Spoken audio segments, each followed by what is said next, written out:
maititi vasvotesa maheta mushure mekukonfema kuti vange vasungwa uye mastatement avari kukanda ekuti vange vane comfort kujere ari kusvota vazhinji. Welcome back to your channel. Please don't forget to like and subscribe.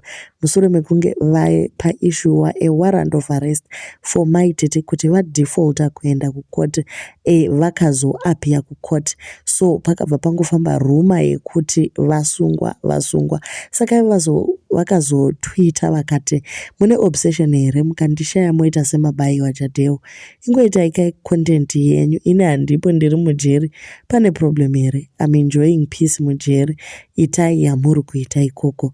Jeri ramondivhundutsira rineiko?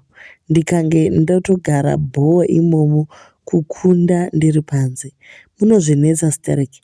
Ndakambonzwa imwe imbwa ichiti hey, we want to deal with her. Aiva nefoni mujeri. Who are you kuudzira jeri zvekuita? Because uri mukadzi waMP woda kupindira nyaya dzejeri, ndiwe muridzi wejeri here?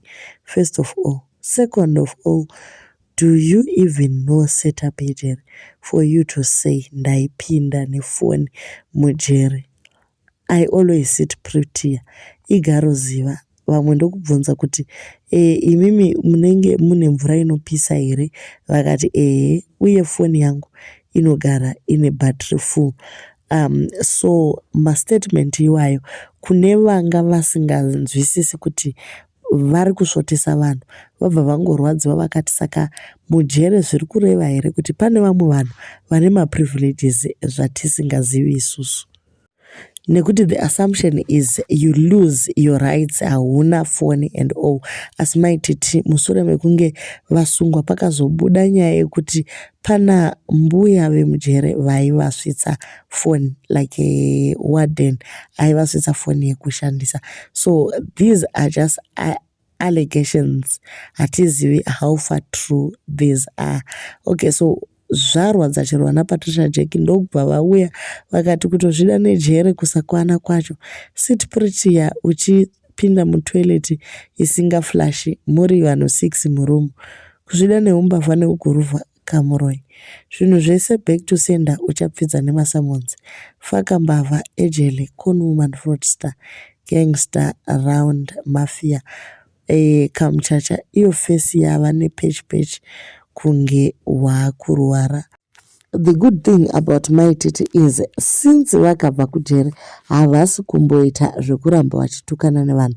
This time havadeni anyone but she's on the responsive side. Hazvirevi kuti kana ukati inini I'm choosing kuita peace zoreva kuti vanhu vanofanira kungoita zvavanoda about you, vachiita zvavanoda vachitaura zvavanoda ivo uchingonyarara. No, she's on the responsive side. At least it shows growth. Papa vaita zvekudena vasati vaenda kujere, but iko zvinoona kuti munhu akura anotomirira kuti imimu mutange then ozoresponda. Pampacho vanotomboprolonga zvavo vakangonyarara kusvikira zvazosvika papoint yekuti zvanyanya. So we see maturity muna Mai Shumba and we are thankful kuti at least she learned something. Pane vari kufunga kuti maititi vane maprivileges mujere. If you listened to her live yavakatanga kuita vachangobuda mujere, she confirmed kuti panga pasina any privileges guys, nothing. Vaingova musungwa just like any other. It makes it even difficult kuva famous uri muprison and vanhu vachiona kutonodzwa kwako. So to those thinking that she had a phone, she had hot water and everything, chavari ku-exaggerate apo. This is just kuspite those that are denering. Chirungu kachi vari kuvadena.